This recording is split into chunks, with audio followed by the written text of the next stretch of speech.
Hello and welcome to Top Landing Gear Full Flaps and to our full-length interview with Emma Brealey, who runs the magnificent Petwood Hotel in Lincolnshire, which during the Second World War served as the officers' mess for a number of RAF squadrons, including 617 Squadron, the Dambusters.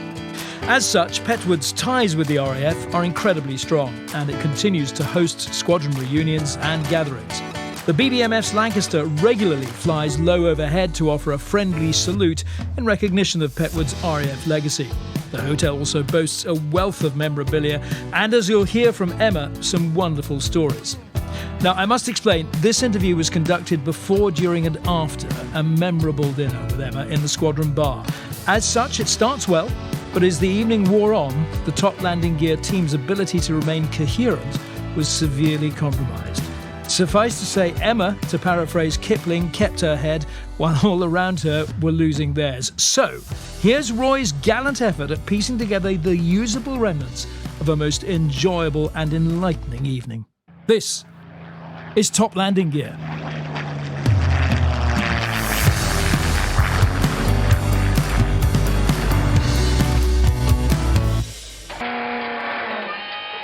Well, we've come to the end of what has been yet another extraordinary day of highlights and treats in lovely Lincolnshire.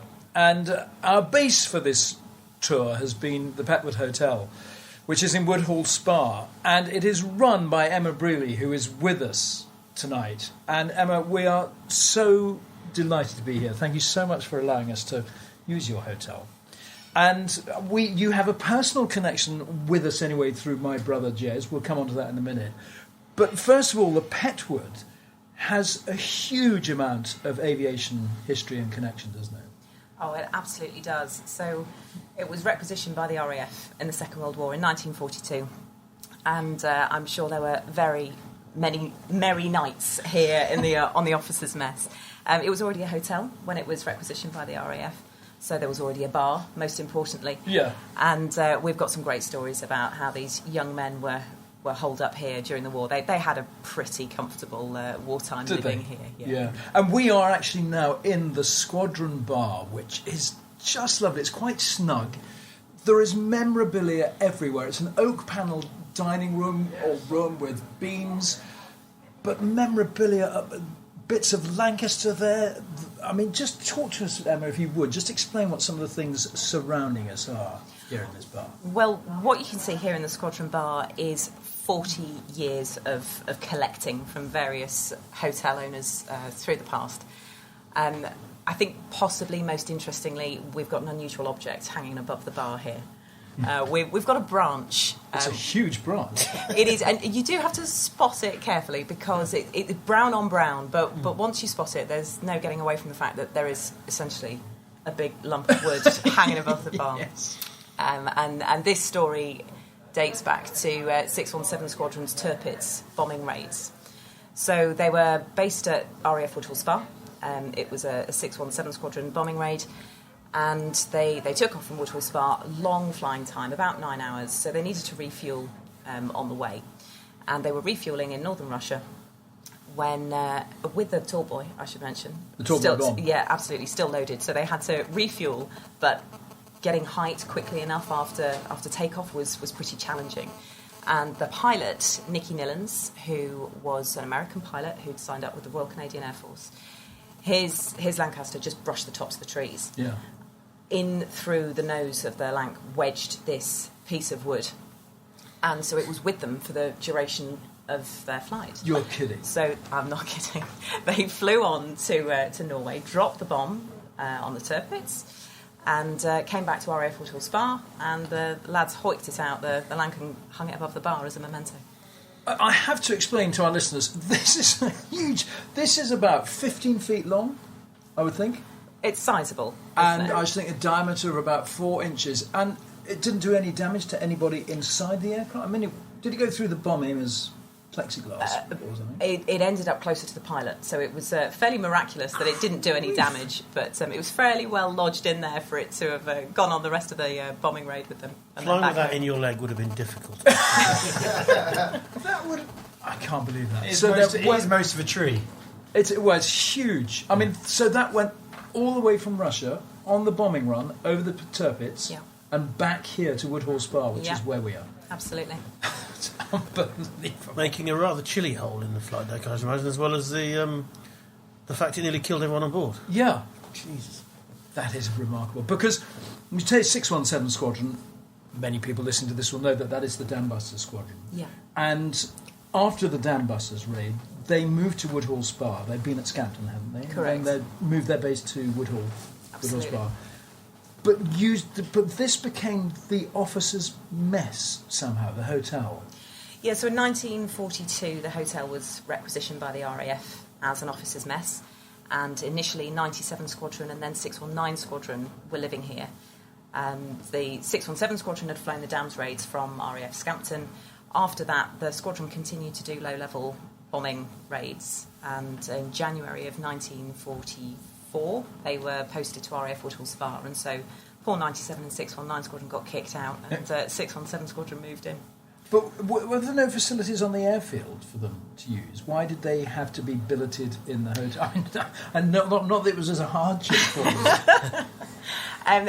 Various places locally were used to accommodate the RAF personnel. So was Woodhall Spa a satellite airfield, but effectively? Exactly that. So Coningsby still would have had officers based there. I think the sergeant's mess was also in the village at another hotel. So all sort of large houses locally or hotels were requisitioned to house the troops. Gosh, but this was very much officers. It was very much officers, of course it was. And I'm sure just there was look around.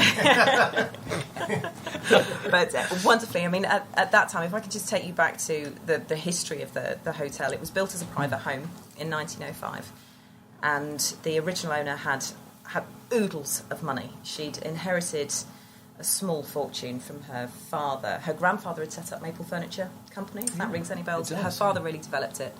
And she was the sole survivor of his children, so she inherited £2 million, which is £2 million in 1940. in the turn of the century. So that's worth about 178 million quid in today's money.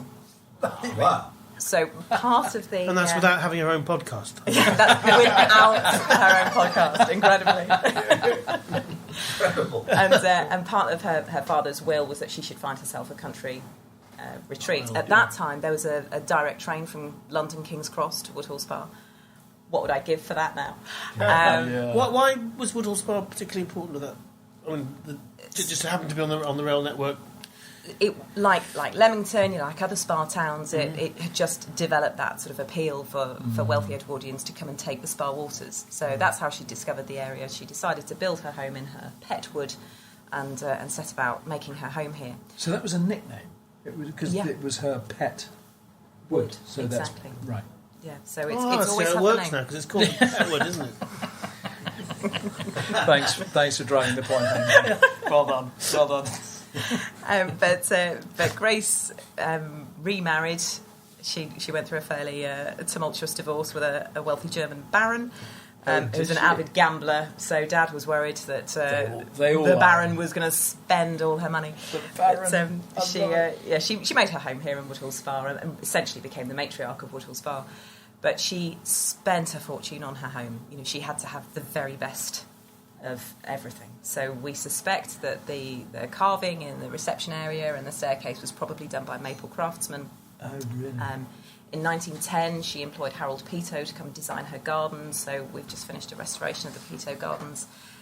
And she went through money like there was no tomorrow. And so by the time the officers were based here, the gardens were beautiful. It was full of statues. It was just absolutely stunning. They'd have had a great time here. But we've come across anecdotes that where did she go when this was requisitioned? Did she stay in the area? She tried to sell it after the Great War, and it was just impossible. So eventually she invited some hotelier friends from London to come and run it for her as a hotel. They eventually bought it from her, the Fleuries, and they ran the hotel for years, but it was in their ownership when the RAF requisitioned it. Nice. But we've got some great stories about the officers being... using the statues in the garden for target practice. Because people come here just to see the gardens. Yeah, so they are beautiful yeah. gardens here.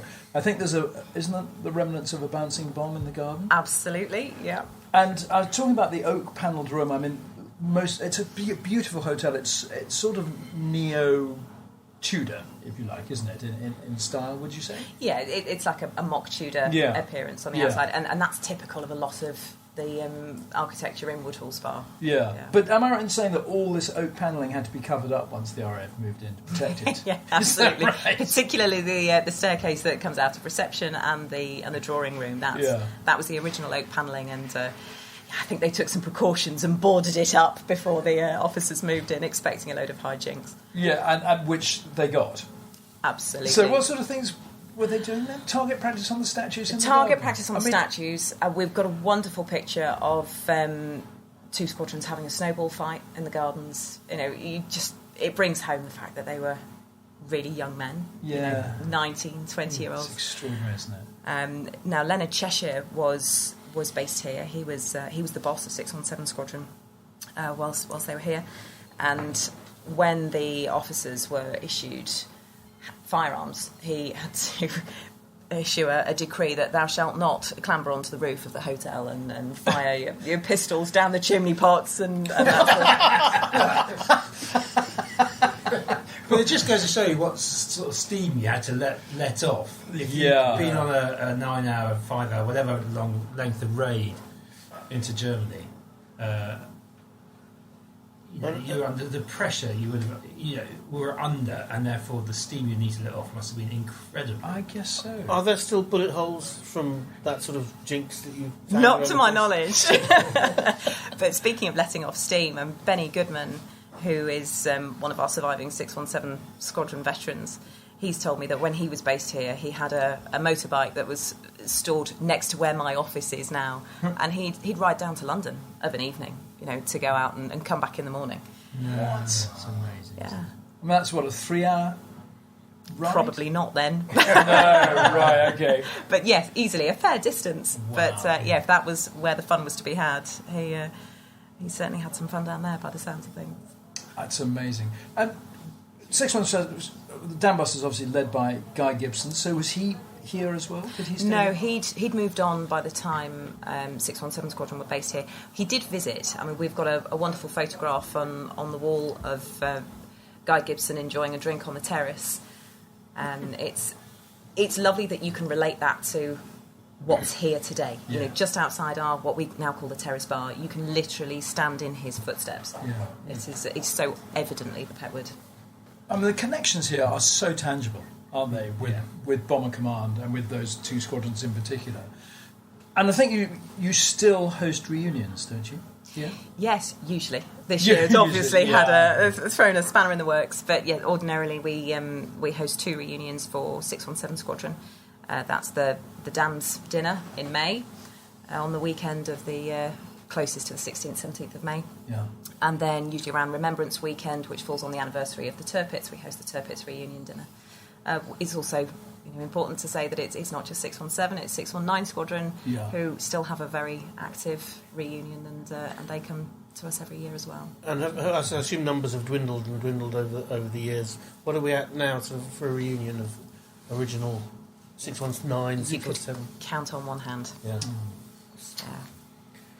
617 is an extraordinary squadron, isn't it? Because it's been brought into action, disbanded, brought back, and it's had the Vulcan, it's had the Lancaster, it's now the Lightning, F-35B. It's incredible. It's enduring, and I hope your connection will always be with that amongst other squadrons. 6-1, that connection will continue. I hope. Well, I hope so. We absolutely love hosting 617 Squadron, whether those are veterans or current serving members. I mean, at a reunion a few years ago, one of the former squadron members said to me how interesting it was that over the evolution of the squadron, the Lancaster started with 7 personnel, then the Vulcan had 5, then the Tornado had 3, and now we're down to down to 1. Yeah. Yeah, absolutely. It's extraordinary, isn't it? When you took on the hotel, how long ago did you take this over? I planned to stay for 6 months. I celebrated my 10th anniversary in lockdown. Oh, cheers to that. Well done. Thank God you did as well. Yeah, quite. I mean, did you have any interest at that stage in the history of this hotel and that connection with Bomber Command? I was aware of it, but I wouldn't have said that it made my heart sing, No. and now I'm absolutely drawn into it. You're living and breathing it. Well, I am, and I'm in such a fortunate position that I get to talk to these chaps who have done these incredible things, and I feel for them that whenever they want to come at 90 something, we want to talk to them about what they did 75 years ago. But they have some incredible stories, and I'm very cognizant of the fact that they are living history. Yeah. And when they go, their stories mustn't. It's our legacy Quite to right. continue to tell But those you're stories. obviously doing a very good job, because wherever we've gone in Lincolnshire, someone's heard of you. That's Food's here. Oh, dinner is served. How about that?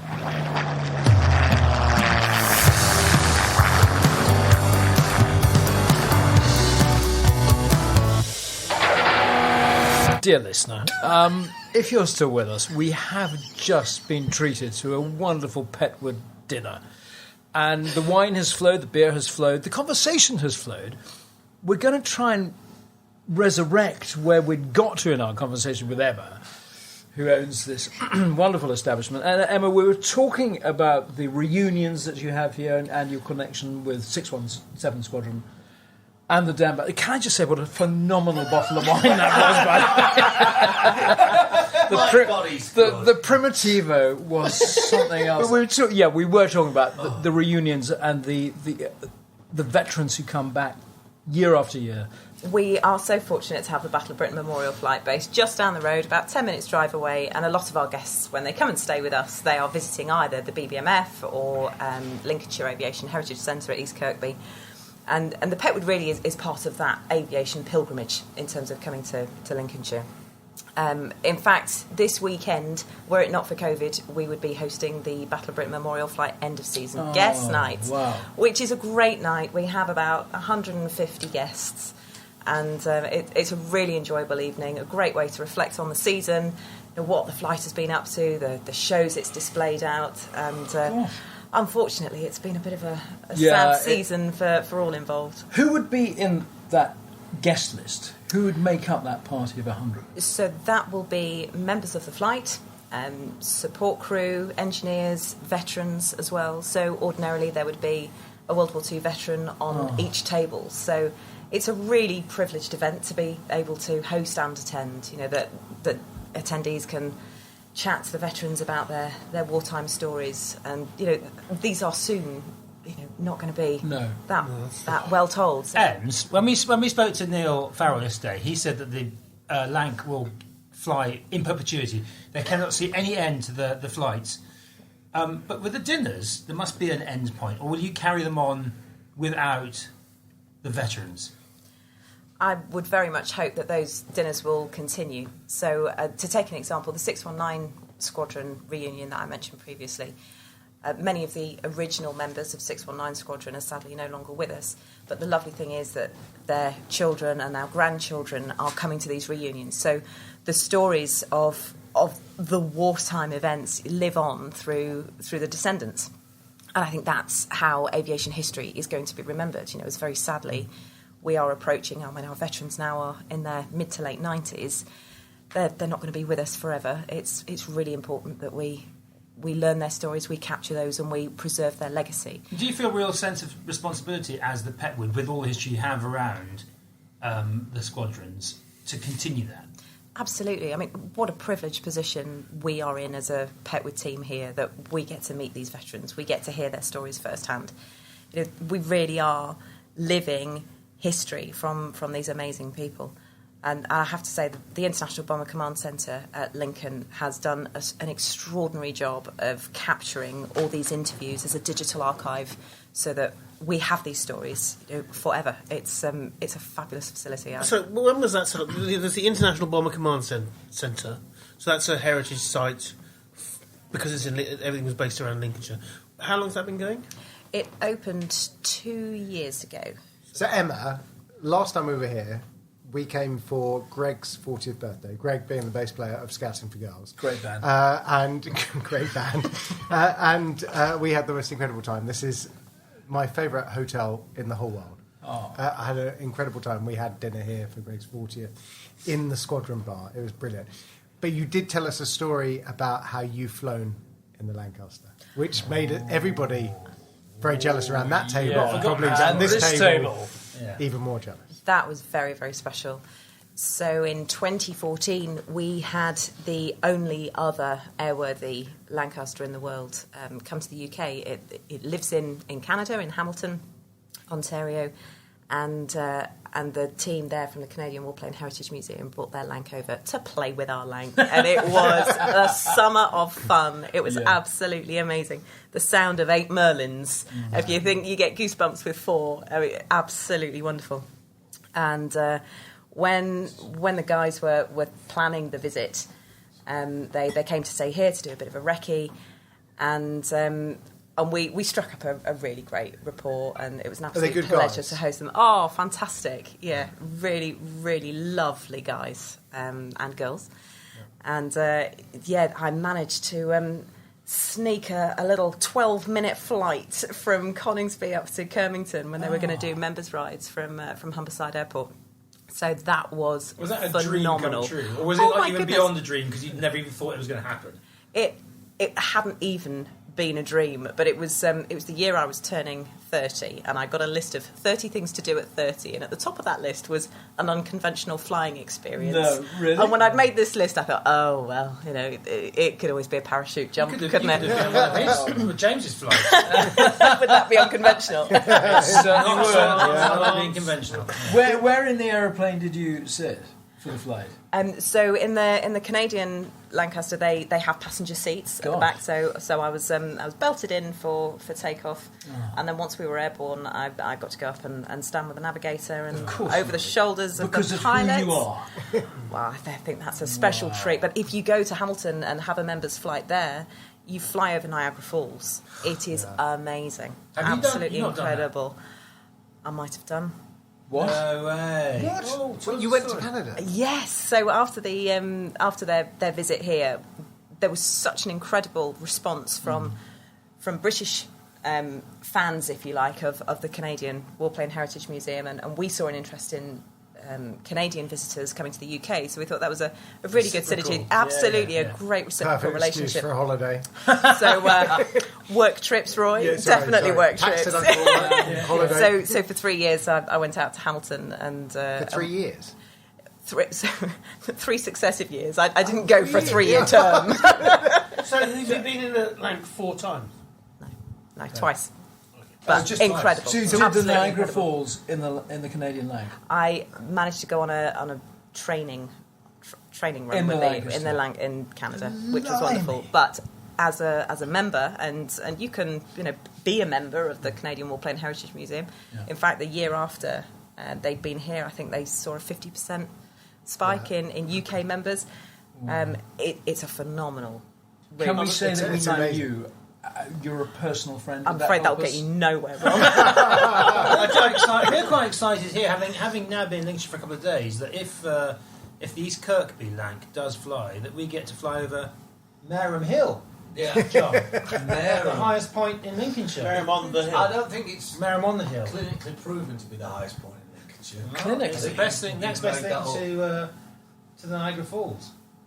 But Yeah, it's very similar to Niagara Falls. Mareham. I am a member of the Canadian... Do it! Because I've actually priced up the cost of flying, because it's actually really far from the main place you fly into Canada. So you've got to do another 4-hour flight as soon as you land into What, Toronto. Vancouver? No, go to Toronto. Toronto. It's not far from Is it Toronto. not? No. And then Because obviously there are the more than flights- one airport in Toronto, in Canada that you can fly into. Is it right? Okay, but the one I looked was still quite a long way away. Anyway, and that's a real thing which I wanted to do. And then today, when we spoke to Andrew, he thinks in 7 years that's his time frame. Yeah.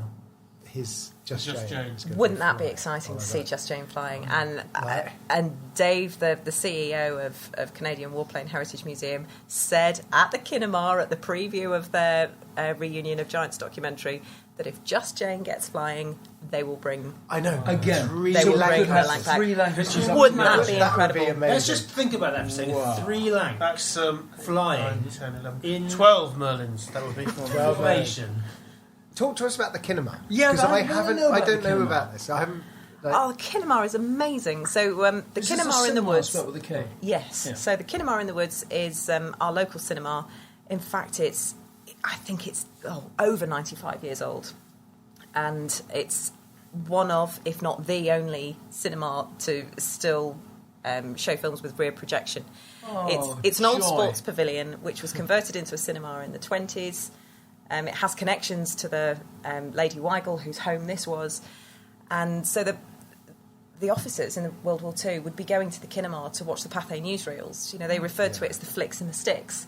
They'd walk through the garden to get there. It's such an incredible experience. And today the Kinnemar has 3 screens. It shows all the latest films, and there's a very special intermission treat in that in screen 1 there is an old Compton organ that rises up. Yeah, absolutely. Do you know- It is do you know incredible. What we need to do is when the Lancaster film finally comes out, Yes. is come here and watch that. in That the must. Are you Absolutely. telling me they Absolutely use amazing. film projectors there still? No, it's digital now, I'm sure. Shame. Yeah.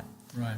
But it's an extraordinary experience. Oh, wow. It sounds It's great. an often overused word, but the Kinnemar is unique. And what else is there at Woodhall Spa? Because it's pretty tiny, but at the same time, There's a it's lot like going it's a on. beautiful spa town. Right? So in the centre of Woodhall Spa, which, believe it or not, is still technically a village, Yeah. despite having a wonderful the Broadway, which is the main street, has a plethora of independent shops. It's a really lovely place to live and work. But in the centre of the village, we have Royal Square, and in Royal Square we've got memorials to 617 Squadron of wartime losses and post Second World War losses as well. And as I say, it's being in the heart of Lincolnshire, the heart of Bomber County. It's an ideal space to make your base for aviation pilgrimage. So we're so close to Coningsby, East Kirkby, sites at Lincoln, Scampton, RAF Metheringham, Thorpe Camp there's down a the place road. on the way out today which had a Lightning and a Bloodhound missile. So there's a Lightning jet and a Bloodhound missile on the right-hand side heading south out of Thorpe Camp. Thorpe Yes. Camp. Thorpe Camp Visitor Centre, Yeah. that's fantastic. They host a 40s festival every year, as Yeah. does Woodhall Spa. We're really lucky to have so many aviation attractions RAF on the Woodhall doorstep. is still signposted with red signs.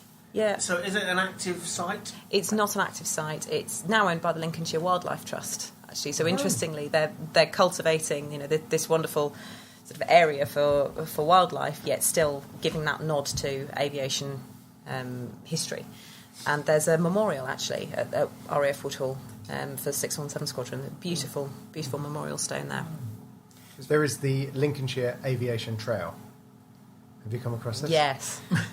Because there's so much to do with aviation. We've been here for 2 days. We're doing 3 days, and on the leaflet which I got with the Lincolnshire Aviation Trail, we've done I think a third of If the that. things and That's packed in. another 6 days you can come back. And so Great. At least. I think it's a must do for any aviation fan, anybody who lives in the UK, to come and stay here at the Petwood and do like the incredible things you can do. Yeah. Well, Lincolnshire was, I think, the first place to really get all the aviation heritage sites in an area grouped together in a partnership. So Aviation Heritage Lincolnshire is a partnership organisation, and the member sites all promote one another. So 20 plus partners come together to really put tourism, aviation as a tourism pinpoint for the area. And now I believe that's going wider. There's a national scheme being put together, and hopefully Lincolnshire's aviation heritage model will transfer Lincolnshire into must be that. sort of front and centre in that, because the concentration of The concentration of airfields is extraordinary, isn't it? unbelievable. Well, And the active bases that are still going. Indeed. So we've got a map just outside the Squadron Bar here that shows all the wartime airfields, and it is truly that, Jez. It's extraordinary to see how many airfields were in operation during Second World War. I mean, now in terms of active bases, we have RAF Coningsby down the road in terms of the QRA output. Which even if you... we went to the BBMF visitor centre, which was amazing. But I didn't even realise when we turned up, there's a whole car park with a cafe of people just looking at the jets. The spotters. Yeah, the typhoons, yeah. But it's not like a restricted view. It's not like, everything's built up. There's just a normal barbed wire fence. Jez can tell us exactly what sort of fence. Any questions about that? Coming to me later. But you got an incredible view of 40 typhoons on taking off and go. Like, I wanted to stay there all afternoon, and then you've got the BBMF in there. It's incredible. And then of course RAF College Cranwell. Yeah. Where the whole Royal Air Force started. I think even James might have spent some time there. I was trained to be an officer there. Quite badly, obviously. Told me to eat with a knife and fork and everything. And, I've still got the scratch marks on the back of my hand to prove that. And you were stationed at Coningsby for a while. And then I was stationed at Coningsby for a short while, holding. Lincolnshire is the home of the Air Force, as far as I'm concerned, particularly with Cranwell. And Cranwell there's two sides to Cranwell, at least two sides to Cranwell. There's the RAF College, which is the officer training college, and there's the flying side as well, where I did my flying training. A basic flying training on the Tucano, so it'll always be the home of the RAF for me. And well, for us, we're just delighted that it's still going to be home to the Red Arrows. With Scampton closing, there was some great concern that the Reds would move to either Leaming or Wittering. So the fact that they're going to RAF Waddington is really exciting for us because aviation is just part of the fabric of what Lincolnshire is about. Totally. Yeah, I think as outsiders, we're not from the area, we don't appreciate that at all, but it really genuinely is a big part of what this county is about, because there's clearly a lot of farming, which I love, because there's a lot of tractors to look at. And in fact, I need to move the best couple of days of his life. I need to move here because it's got airplanes, Airplane, tractor. airplanes and tractors. What more could a man want? Jez's brain, Lots of isn't it? fencing potential. It's like Jez, I don't care about the fencing. drive. Well, it's just airplanes and crash. tractors, that's all. But I've completely forgotten what I was going to say. Other than do as a local, do you all still really appreciate how much the Air Force and everything that goes with it plays a part in your lives? Is it interwoven into your sort of DNA? I think it is, and there will be varying degrees of those who really get it and those who are just aware of it. Is there any sort of anti-Air Force feeling in the county? No. I can't say that I've ever come across any anti-Air Force feeling. As somebody who's flown, wherever you go, there's someone who doesn't want you flying in their back garden. The RAF are noisy. It doesn't lead for necessarily a peaceful life having a fighter base next to your house. So wherever you go, there's always some resistance, quite rightly, possibly. But I just wondered if I've got to say, I think Coningsby, and that's really where the noise, if you like, is going to come from within the county. I think Coningsby are really good at liaising with the local community as to when they're going to be doing night flying, which might be sort of antisocial flying times. And I think generally people who live in this part of the county certainly just love it. They just love hearing, our military at work. It's we're really fortunate to. And actually, have if you're the having a RAF conversation with somebody and a typhoon flies overhead, everyone just stops And just looks. waits, Enjoys and it. carries on. It's part of life, But this is one thing that I found when I first joined the RAF is I came up on a train, I think, up to Grantham, and then a bus took me to Cranwell on one of my first days. And I remember looking up in the sky and seeing these tornadoes flying over. And down south, we don't get that at all. No. Yeah. We have no fast jet traffic, particularly. Very little military traffic. It's mostly helicopters in that part of the world.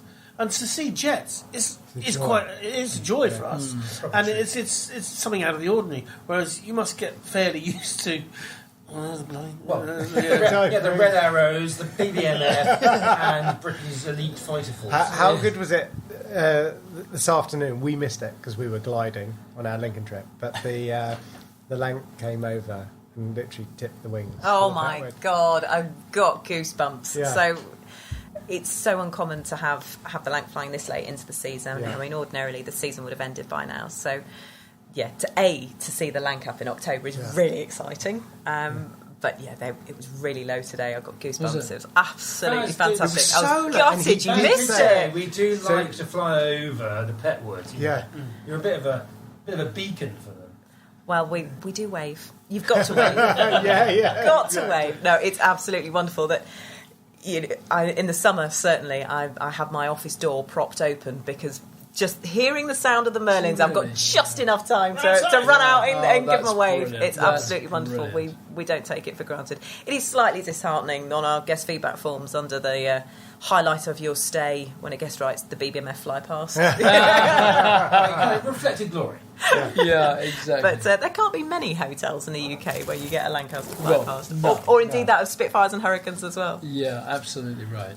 A couple of things we need to just wind up with. One is that a lot of what has happened on this trip, our trip to Lincolnshire, has been down to one man, and that is John Marshall from Lynx FM, who's been very much in the background during these interviews. But John, we just want to say thank you for setting up so much of this. You're very welcome. I'm pleased you all had a lovely time. And one thing that didn't get mentioned is how often we get a Red Arrows display, a few times a week. When people have to go to air shows and we just happen to see them around the county. Yeah.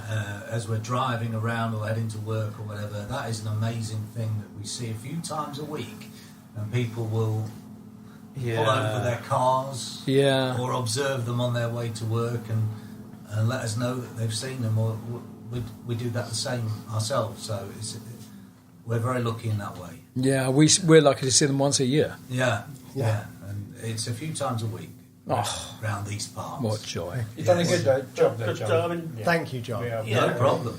The thing is, John doesn't like flying. Not a huge fan.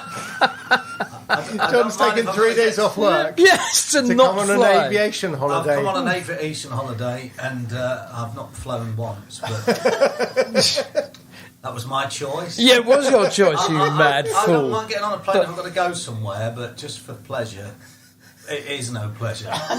I'm gonna have to What a edit this out. strange This is- individual. This is very against the It's brand, John. anti-aviation, isn't it? I'm out. It is. I'm not allowed in the gang anymore. You're with us, Thank you John. for coming to see us. Oh, well, Now open your presents. yeah. No, yes, good mention. Emma, you've just handed out some wrapping paper, some things in wrapping paper. What have we got? What's going on? Well, as a welcome to Lincolnshire gift. Can we open it? Of course. This is a gift from Mindy at Asali Designs. Ordinarily, you'd have to go to an air show to see the delights of what you're unwrapping here. Oh, yeah.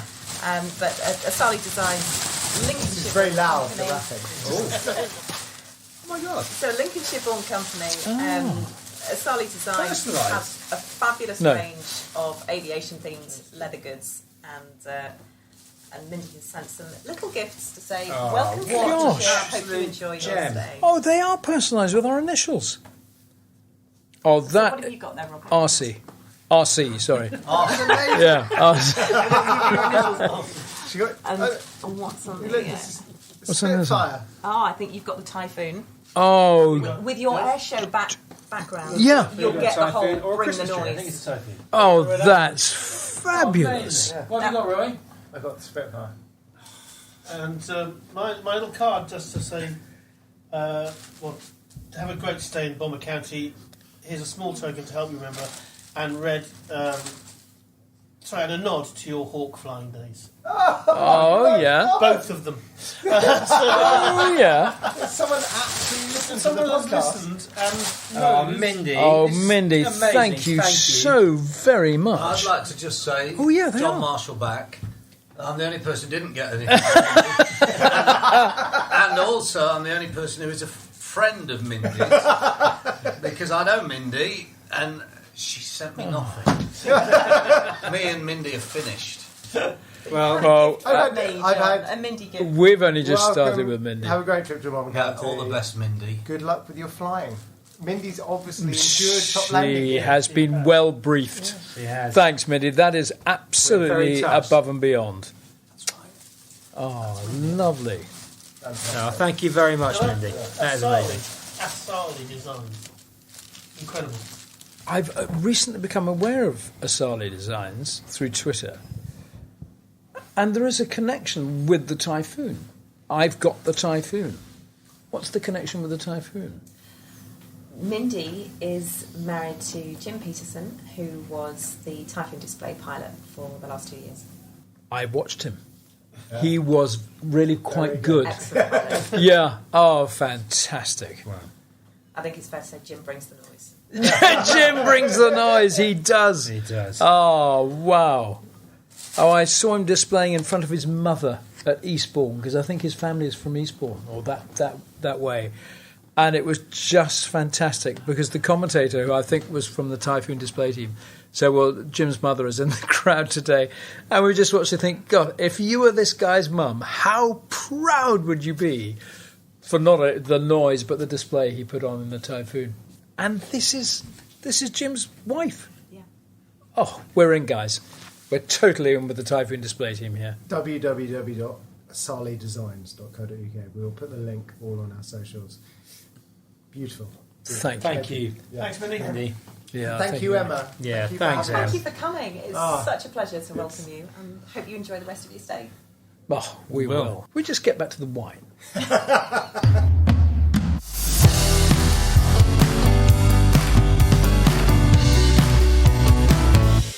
Well, a huge thanks to Emma and all her staff at the Petwood for giving us the most wonderful time there, and so full of history. It was just the most wonderful place. Do go and stay there if ever you are visiting Lincolnshire. Now, we'll have more from our Lincolnshire trip in our next episode, and our meeting with the legend that is Neil Farrell, Lancaster pilot with the Battle of Britain Memorial flight, and we get a tour of the Dambusters Heritage Centre at RAF Scampton. And in the coming weeks, we'll be moving into the present day with the RAF's Typhoon squadrons at Coningsby, where we each had a varied degrees of success flying the Typhoon Sim. And if you'd like to delve into the Top Landing Gear archive, you'll be able to hear our previous episode and our trip to East Kirkby, where Lancaster Just Jane is being restored to flight. Just go to wherever you normally get your podcasts, where you'll also be able to access all our episodes from Series 1 and 2. Do let us know anything or anyone you'd like us to feature, and we'll try and make it happen. In the meantime, remember you can keep in touch with us on Twitter, Facebook and Instagram at Top Landing Gear, and do email us with your comments and questions for our aviation expert James Cartner. Our email address is info@toplandinggear.com. That's info@toplandinggear.com with 2 G's. And however you're listening to us, please recommend us to your friends and family, and do leave a review, especially if you've enjoyed it. In the meantime, thanks for listening, and bye for now. And Jez asked him the question, how much longer can these things fly? And he said, in perpetuity. What's the word? In perpetuity. In perpetuity. Why? In perpetuity. In perpetuity. I mean, the middle syllables are often unnecessary in words. In perpetuity. The Americans don't bother. Why should you, Rob? Quite right. And he said... I just go from in perpetuity. And he said, in perpetuity. I've got to leave it all in now. It's gold. It's gold. It's gold. And my question to you, Emma, is... How do you pronounce? Who's your wine supply?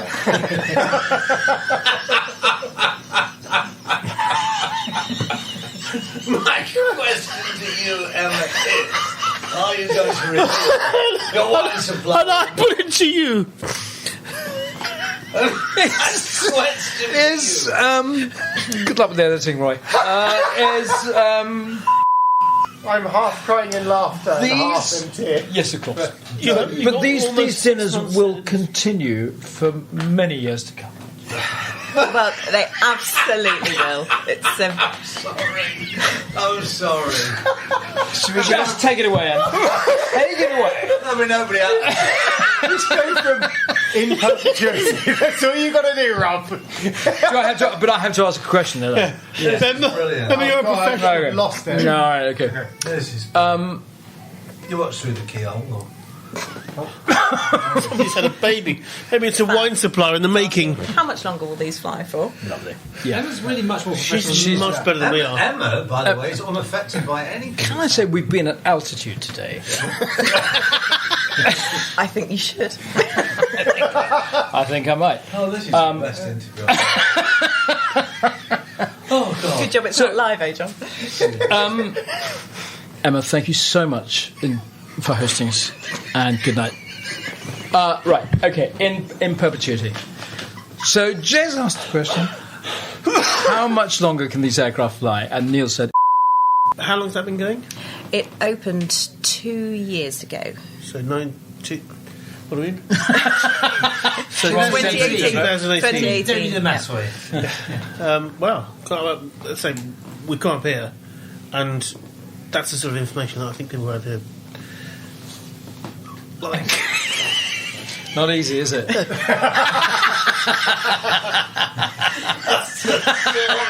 Thanks for that, Jim.